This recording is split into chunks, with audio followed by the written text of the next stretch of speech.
భయ్యా ఒక యంగ్ యాక్టర్గా మీరు ఒక పక్కన హీరోగా చేస్తున్నారు, ఒక పక్కన విలన్గా చేస్తున్నారు, బ్రదర్గా చేస్తుంటారు. ఆ ట్రాన్స్ఫర్మేషను టఫ్ అనిపించట్లేదా? ప్లస్ ఆడియన్స్కి ఎలాంటి ఎక్స్పీరియన్స్ అవుతుంది అది? మీకు హీరోగా మీ రేంజ్ పెంచుకోవడానికి ఇబ్బంది అవ్వట్లేదా? అంటే మనందరికీ వీల్ హ్యావ్ అ పర్స్పెక్టివ్ అండి. మనం మనల్ని ఎలా చూసుకుంటున్నాం అని చెప్పి. నేను ఫస్ట్ నుంచి మృగం కావచ్చు, ఒక విచిత్రం కావచ్చు, ఒకవేళ నేను ఒక హీరో లాగా ప్రొజెక్ట్ చేసుకొని అవే చేయాలి అనుకుంటే నేను ప్రాబబ్లీ అలాంటి సినిమాలు చేసి ఉండేవాడిని కాదు. ఒక యాక్టర్గా డిఫరెంట్ షేడ్స్, డిఫరెంట్ రోల్స్ చేస్తే ఎవ్రీ డే షూటింగ్కి వెళ్ళేప్పుడు ఎగ్జైట్మెంట్ ఉంటుంది. And I'm really enjoying that process. I don't know, ఇప్పుడు ప్రస్తుతం నాకు ఏమనిపిస్తుందో అది చేసేస్తున్నానండి.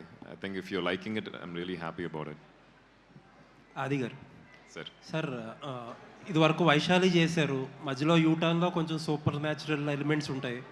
అండ్ ఇప్పుడు ఈ సినిమా వచ్చి యాక్చువల్లీ చాలామంది ఈ జనరేషన్ హీరోస్ వాళ్ళందరూ ఏమనుకుంటారంటే ఈ హర్రర్ సినిమాస్ వీటికి చాలా లిమిటెడ్ ఆడియన్స్ ఉంటారు, పెద్దగా ఫ్యామిలీ ఆడియన్స్ పెద్దగా రారు, పిల్లల్ని తీసుకురారు. సో చాలా లిమిటెడ్ ఆడియన్స్ ఉంటారు థియేటర్కి వచ్చేవాళ్ళు. ఎప్రిసియేషన్ వస్తుంది కానీ దానికి తగ్గ బాక్స్ ఆఫీస్ రిజల్ట్ రాదు అని ఒక ఒపీనియన్ ఉంటుంది వీటికి. ఇలాంటి సినిమాలు చేయడానికి మీకు మోటివేషన్ ఏంటి? రీసెంట్గా తమిళనాడులో ఒక సినిమా రిలీజ్ అయిందండి, డిమాంటీ కాలనీ అని చెప్పి. ఆల్మోస్ట్ 80-90 crores షేర్ చేసింది.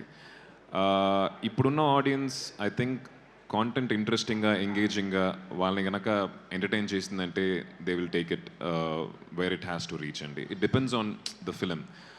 అలా అనుకుంటే Vaishali horror film, families enjoyed it. As long as human connection ఉంది అంటే దే విల్ 100% ఎంజాయ్ ఇట్ అండి. నాకు అదే నేను ఇందాక మాట్లాడుతున్నప్పుడు చెప్పినట్టు హారర్ అంటే మా ఫ్రెండ్స్ కూడా మీరు చెప్పినట్టు హారర్ ఎందుకు అనే ఒక కామన్ ఒక క్వశ్చన్ వచ్చింది. బట్ ఐ థింక్ సినిమా చూసిన తర్వాత మీకు అర్థం అవుద్ది ఎందుకు ఈ హారర్ అని చెప్పి.